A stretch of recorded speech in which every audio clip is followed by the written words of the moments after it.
So recently I've switched to Sony FX30 as my main camera, and my wife switched to Nikon Z6 Mark II after we were robbed in Italy and we changed the main cameras because of that reason. That is why most of the time I'll be using Nikon Z6 Mark II as my second camera, and let's have a look how those two cameras compare in terms of image quality, noise performance, overall features as a video camera for the Nikon Z6 Mark II. Enjoy!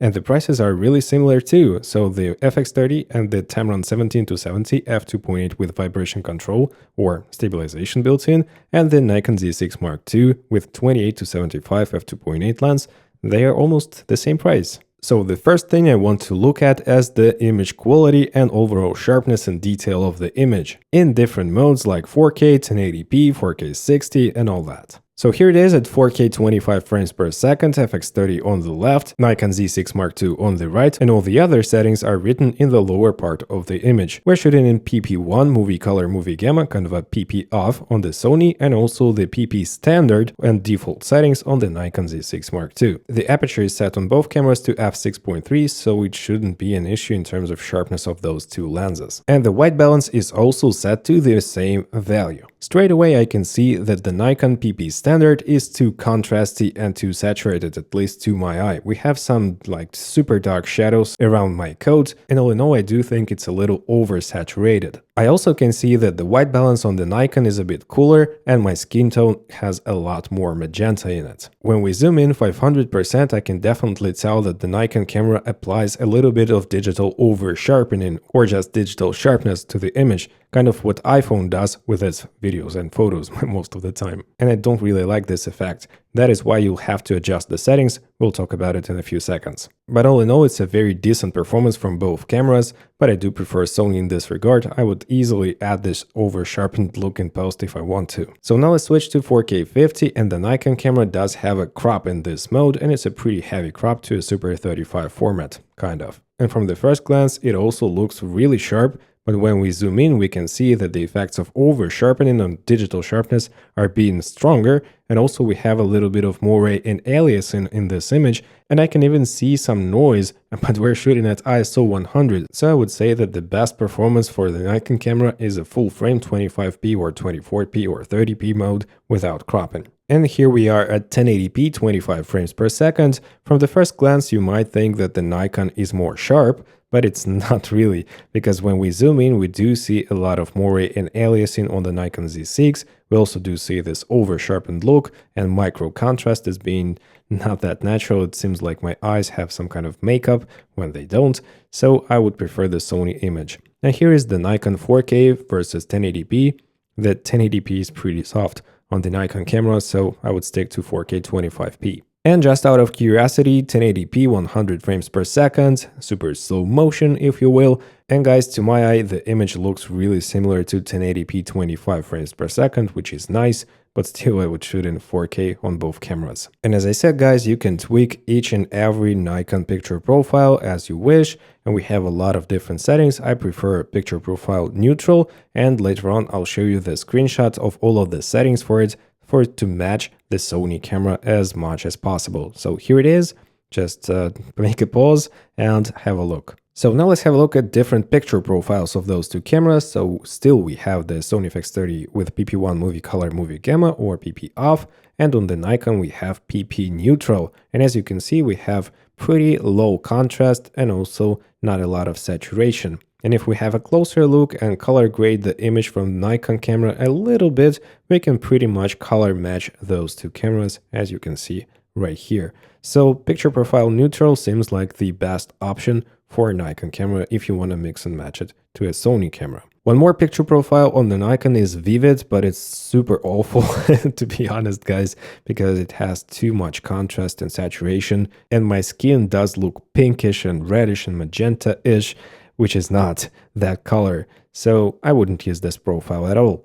Nikon also has the PP flat, and right now we're using the S-Log 3 on the FX30. It is graded, and if we grade the PP flat, we do get okay image, but still this magenta issue is bothering me a lot, so it's not the best profile on Nikon camera, I guess. And then we can enable de-lighting effect to kind of enhance the dynamic range of the Nikon Z6 camera, and if we color grade both images from FX30 and from Nikon Z6 Mark II, we can get kind of similar results, but still I would prefer shooting in picture profile neutral on the Nikon camera.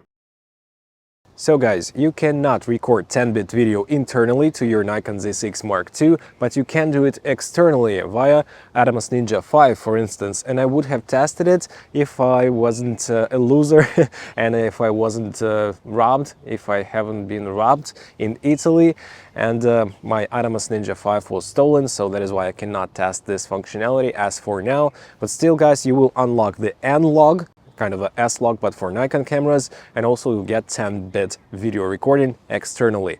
But internally it's 8-bit, and in 4K 25 frames per second you're getting about 200 megabits per second bitrate.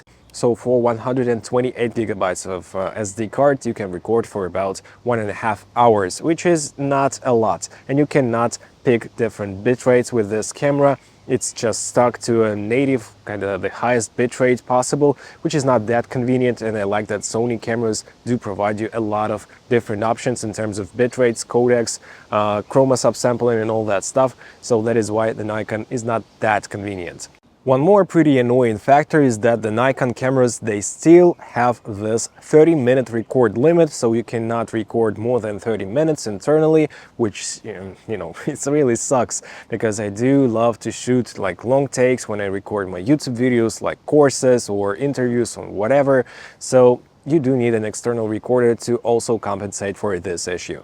So now let's test the audio quality. So right now I'm recording through Sony FX30 with Rode Wireless Go first generation system, and also the Airy mic lavalier mic, pretty cheap one, but a really good microphone which I've been using for more than 2 years as for now.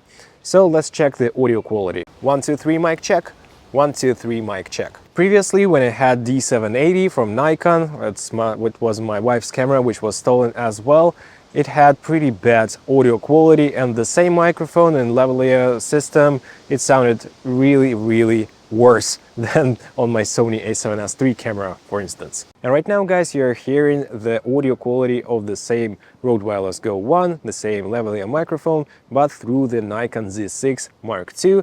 We have the gain on it at about 8, and we had the gain on the FX30 at about 11, and the same gain on the transmitter or on the receiver of the Rode Wireless Go is the middle amount. So how do you like the sound? Please let me know down in the comment section below. 1, 2, 3 mic check. 1, 2, 3 mic check. So how do you like the sound? Please let me know down in the comment section below. And guys, as you know, we do have an electronic viewfinder on the Nikon Z6 Mark II, and it's a pleasure to use. It's sharp, it has more than 3 million pixels, and it's just a great thing to have. And I miss my electronic viewfinder on the a7S III, as well as my a7S III, which was stolen. Stop talking about it, Oleg. Come on. And yeah, the FX30 doesn't have an electronic viewfinder, which is okay in my opinion for a cinema camera, because I do use external monitors like all the time, but still it's a nice feature to have on the Nikon camera. But instead we only have the tilty screen. It's not a flippy screen, so you cannot record yourself properly, which is a bummer to me, and it's one more reason to buy an Atomos Ninja V recorder and monitor to actually see yourself if you do shoot like vlogs, blogs and all that stuff on YouTube. One more benefit of the Nikon Z6 Mark II is that you can now charge your camera while recording via USB-C. For instance, Nikon D780 in video recording mode couldn't be charged via USB-C for some reason, and I hate it because I had to all the time swap the batteries and all that stuff, which is crazy annoying. But now you do have this option to charge your camera while recording, which is great. I also didn't hear anything about overheating, and I didn't experience overheating with this camera as well. And guys, in terms of battery life, it's kind of similar to Sony a7S III FX30. So if you record in 4K, 25 frames per second, for instance, and you want this camera to last for like 1.5 hours, it will. So 1.5 hours, maybe closer to 2 hours of video recording. It's a nice battery life, and those Nikon batteries are pretty fat and juicy. In terms of autofocusing capabilities, the Sony camera, of course, even with a third-party lens like Tamron 17-70, is faster. And if you have a person in the frame, the Nikon autofocus does work okay. It does work fine and pretty fast as well. And as you can see, guys, the Sony is still faster. But if you don't have a person in the shot, and if the Nikon camera doesn't recognize an eye in the shot, it may be really unpredictable. If you shoot like objects but not people, it's not really reliable. And it's not that fast as the Sony autofocus. I would give it like 7 out of 10 rating probably. And I've done a lot of reviews about Sony IBIS and different settings for the IBIS on Sony camera, but Nikon also does have an IBIS built in. So here it is at static shots at normal, and here we are walking with the steady shot on in a normal mode, and I can see a lot of warping in the corners, kind of if we apply the warp stabilizer or something. So it's okay that it is here, but it's not the best IBIS performance as I can tell. It also has a sport mode, and for static shots it's not doing the best job. I can still see some jittery in the footage, and on 75mm it's doing pretty fine, but still we have some shakes. And on 75mm it does perform okay, but we still do have some shakes. And if you are trying to walk with the sport mode, even with the Ninja walk, you do get pretty warpy corners. So I think this steady shot is mostly for photos, because this camera is mostly for photos, to be honest. And it's good that it's here, but it's not doing some magic in video. And now let's talk about low light performance. We have an APS-C camera versus full frame camera, and of course the full frame camera is going to have better results. And on 2500 ISO in picture profile, movie color, movie gamma, like PP off, we do see that the Nikon is doing better. 6400 ISO, once again, the Nikon is showing better results in PP neutral. And then let's have a look at 12800. Yeah, it's a pretty bad picture profile to use on higher ISO values for Sony. You'd better use S-Log3 and expose correctly. So here it is in S-Log3, 2500 ISO, the second native ISO for FX30, and we're exposed at +2 EV. And as you can see, we have no noise almost. 6400, if we expose correctly, once again, it's also pretty clean, and it even does look cleaner than the Nikon camera, as you can see right here.